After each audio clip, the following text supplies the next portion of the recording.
Silicon Valley Bank collapsed Friday as investors quickly began pulling out funds and deposits. Today, the Federal Deposit Insurance Corporation transferred all deposits into a bridge bank that will be regulated by the FDIC to protect investors. With the largest bank failure our country has seen since 2008, will it affect us here in Georgia? That is the question I posed to UGA economics professor Jeffrey Dorfman. So in general, it won't. This was the biggest bank failure in a while, but it's still a pretty small bank.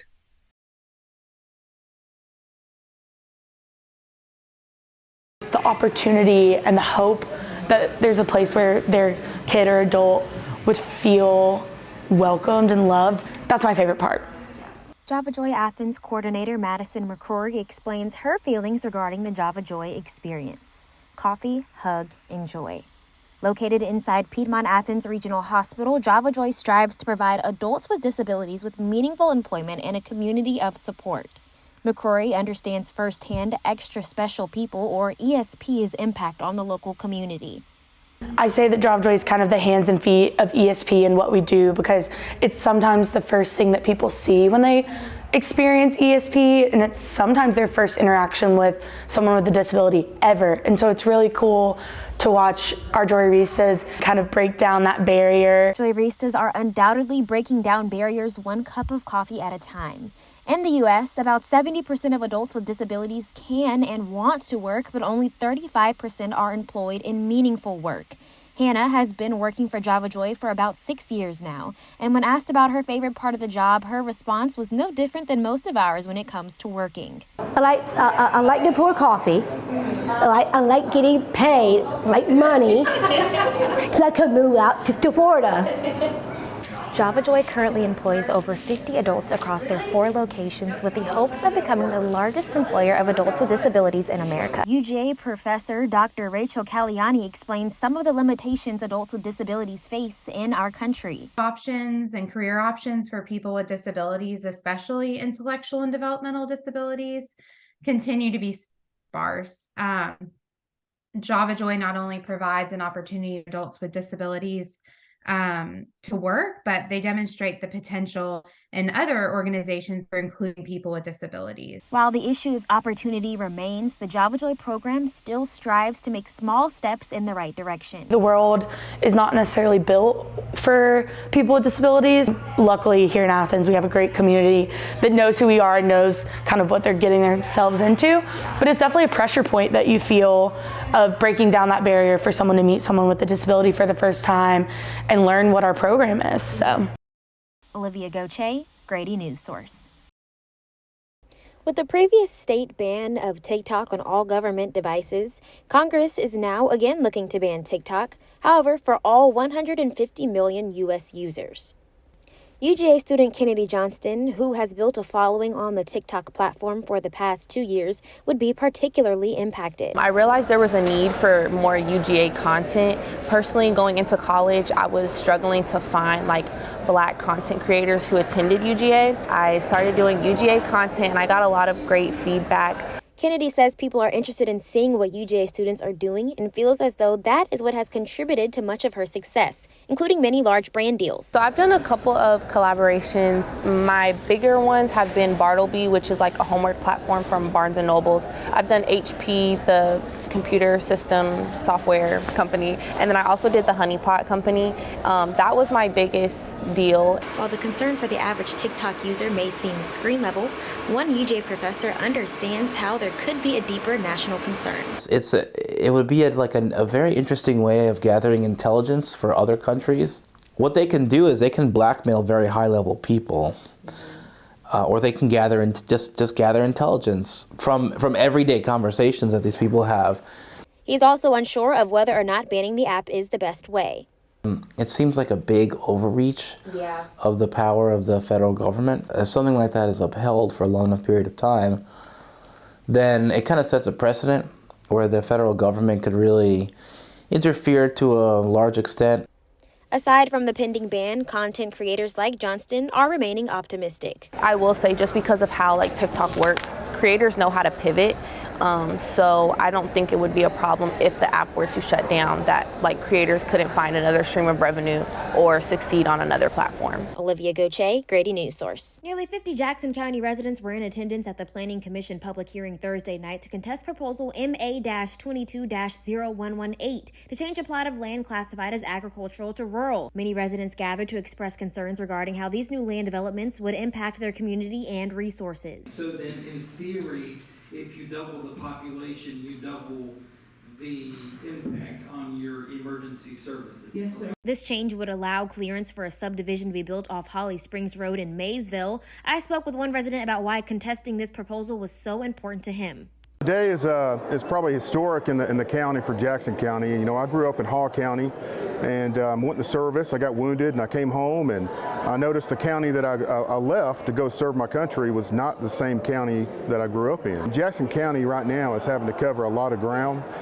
Jackson County cannot police Jackson County as it is with the population. It's very critical that today and the next hearing that's going to be had, that more Jackson County residents get here to the hearing, because we need to keep Jackson County as an agriculture county. The Jackson County Planning Commission did rule in favor of the majority, moving to deny the proposed map developments. I spoke with Planning Commissioner Harold Mull about their decision. I understand where the community's coming from in regards to not wanting the area to be overrun population-wise, don't have the infrastructure such as roads and schools and everything else to support it.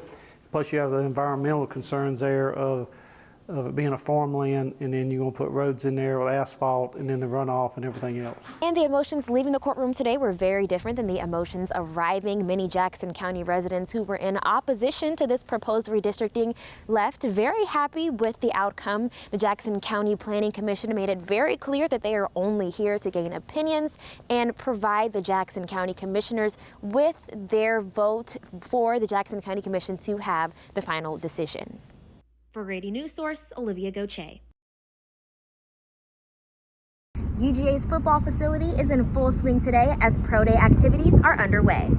All 32 NFL teams were in attendance. I caught up with former UGA wide receiver Kieris Jackson, who says this day is like a dream come true. Yeah, it's definitely a big opportunity, you know, just being able to come back to Georgia, being able to compete in front of my old teammates, in front of my old coaches, just being able to show my best and what I know I'm capable of and what I've been working for this whole entire draft process. And it means a lot to me because I've been able to accomplish one of my dreams by being able to play at Georgia and be able to combine like the one we have today. A successful pro day will hopefully mean a guaranteed spot in the 2023 NFL Draft. Be able to build relationships, build connection with all the scouts and coaches that are here in attendance, and just being able to put on a show and showcase our abilities and talents. Olivia Gauthier, Grady News Source.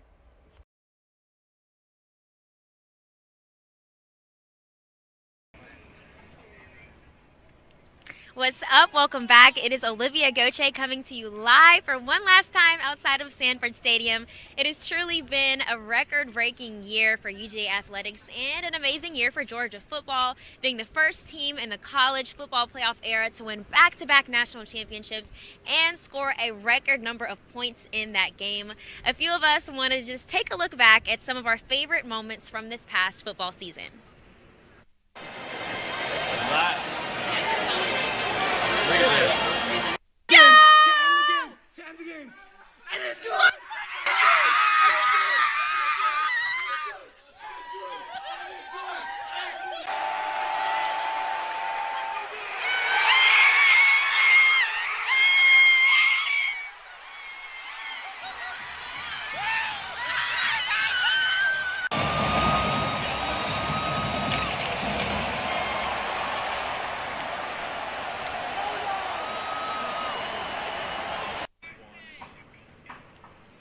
As many of you know, this past Saturday was the annual G-Day Spring Scrimmage game. So I'm joined now by former UGA receiver Kieris Jackson. Kieris, can you tell us a little bit about the 4 rings that you guys received on Saturday, and which one's your favorite? I would love to tell you. So here today I have all 4 rings that we received on Saturday, which the one up top is our national championship ring. The black ring is our Peach Bowl ring, and this other beautiful ring is our SC Championship ring, and everyone else also got the CLP ring. But what makes these rings special is they have a lot of details into them. You know, we have a lot of remembrance of our late members that was connected with our team, and we was able to engrave their letters, those initials on all of our rings, and we were just glad that we was able to do that. It was a special moment, but just the fact that we was able to get 4 rings and without the one season was very special. You know, just having the opportunity to be able to give back to the community, and not all of us was able to be here, but at the same time we was able to capture a moment like this by receiving these type of rings. So we're excited. Awesome. That is amazing. Coming up after the break, Josh will be back in the studio with you to let you know if we can expect this beautiful weather to continue. Grady News Source reporter Olivia Gauthier spoke with the NAACP Vice President and joins us now live from the Tate Center. Olivia, tell us about what's happening. Clay, so UGA NAACP is kicking off a week full of events surrounding race relations here at UGA that they are calling Rolling Proud. They have a mixture of events from relationship discussions to faculty members and educational events. Today they are hosting an event with the National Association of Black Journalists as well as the Black Pre-Law Student Association. I had the opportunity to speak earlier with Jessica Evans. She is the NAACP Vice President, and she is also breaking barriers within the UGA Student Government Association. Word, but hopefully it's a word, but it's also our acronym, having opportunity and prosperity for everyone. Fatim Nian, alongside NAACP Vice President Jessica Evans and student activist Kristen Ivy, represent hope, having opportunity and prosperity for everyone. Launching today, they are the second all-black SGA ticket in UGA history.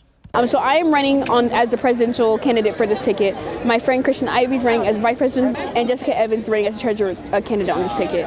With this ticket as well, we are also all black individuals, so that it doesn't really happen very often, and we are also the only 2 black people running this year on one ticket. Evans believes the efforts of Hope, in addition to the events taking place this week with NAACP, contribute to a much bigger picture. We hope that this week is more so just bringing people together and having discussions that actually educate people on what's going on. It's extremely important. And then bringing in faculty who can also talk to us and give us advice and knowledge on what we need to know going forward and as future leaders is super important to me and to our organization. So I'm very excited about this week. 5-day forecast for this week.